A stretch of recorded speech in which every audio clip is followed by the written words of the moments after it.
I'm Dina Tomczyk, Director of Product Marketing for the Website Security Solutions Group here at Symantec. And today we're here to talk about a new approach to website security called Always-On SSL. And to help us understand this, we've got Rick Andrews, our Technical Director in the Website Security Solutions Group. Rick is an author, holds several patents, and has been with the company for 15 years. Thank you so much for coming to talk to us today, Rick. Welcome. I really appreciate it. My pleasure, Dina. Glad to be here with you. Excellent. So why don't we go ahead and get started? My first question would be, what is Always-On SSL? Can you give us an explanation? Well, Always-On SSL is a new approach to thinking about security of websites and a more direct approach to protecting the information that's flowing to and from your website. What we've seen in the past is many websites would only use SSL for certain parts of a user's communication with them. When a password was being presented, perhaps, or when a credit card was taking place. And then the websites would drop them back down to an unsecure connection. And what we've learned from attackers in the last few years is that attackers have figured out lots of clever ways to take advantage of the unsecure traffic that's traveling to the website and exploit that to their own advantage. So Always-On SSL is an approach to try to take the power away from those attackers by encrypting all the traffic to a website, keeping all of the user's interaction with that website over an SSL connection. And where does that start in the user experience on the website? It generally starts when they log in or have to present a credit card. With a customer who's using Always-On SSL, a website that's adopted Always-On SSL, the approach will start from the very beginning. From the very first page the end user hits on the website, they'll be talking over a secured connection. There'll be no need then to switch them to a secured connection when they log in or when they have to present a credit card. So this changes it. So today, user goes to a lot of websites, they look at pages, it's not a secured connection until they get to a particular point, like that login or that credit card. That's right. All right, but Always-On SSL means that the moment you arrive on that website, you're immediately put into a secured connection, and that, if I'm following you, that secure connection goes all the way through the whole time that the user's on that website. Yes, because what we found is attackers learned that in many cases a website would use SSL to protect the communication of the password to the site, and then they would drop the user down to an unsecured connection, but they would also put a cookie in the user's browser that would be used as an identification of the user when the user communicated again with the website. And that cookie was going over to the website on an unsecured connection. Attackers figured out that if they captured that cookie, they could replay that cookie whenever they wanted to, and in doing so, convince the website that they were the original user. Oh, wow. That sounds like it would be pretty dangerous for the website and for the user.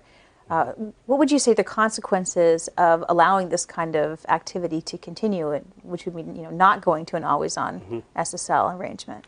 There are many consequences, and they're all pretty severe. On the one hand, an attacker could impersonate a user. They could steal users' personal data, modify it. They could drain a user's bank account, for example. And more often, the attacker could use the ability to get into the website as a way to plant malware or plant other malicious software that could attack not just that user, but any other user coming to the website. Wow, that sounds like a pretty big danger. So these attackers, this attack that's going on through these intermittent, secured and unsecured connections. So tell me a little bit more about how these attacks happen and how they get in there to get that information. Well, we've become very addicted to Wi-Fi, and it's very, very common nowadays to be able to get onto the internet from lots of public places, coffee shops, airports, whatever. And it's trivially easy for an attacker to be sitting there in the coffee shop or the airport and watch all the traffic flowing between your laptop and the hotspot. It's all broadcast in the air. and they've developed tools for capturing the data that they see traveling over those connections. And if the data is not encrypted, like it would be over an SSL connection, they can make sense of that data and perhaps modify it or use it to their advantage later. So I have a wireless network at home, for example. So when I'm online at home, I'm always going across a wireless connection. Is that also a place that could be at risk? It certainly could be. Your neighbors probably also see your hotspot. Anyone driving by or walking by your street can probably also see your hotspot. Oh, interesting. So always on SSL, this new approach, who's adopting it? I mean, where are we seeing it rolled out here? Well, there's a group called the Online Trust Alliance, OTA, and they're strong adopters of this. They're advocating for it quite a bit. And some of the folks who have adopted it so far, some of the big names that you've heard of are Google and Facebook, Twitter, and PayPal.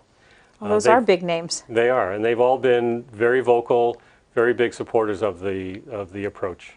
Oh, excellent. So let's get down to some more tactical things. If I was a website owner, how would I buy Always On SSL? What do I need to do to implement this approach? Well, it's not something you can simply just buy in a package. Okay. It does involve purchasing an SSL certificate, perhaps several, but it will involve some work on your part or your webmaster's part to look at your website, to disable any unsecured connections that could be going to your web server, but more importantly, looking at all the links on your website, all of the interconnections between one page and another, to make sure that if the user jumps around or pulls content from other parts of your web properties, they always do so over a secure connection.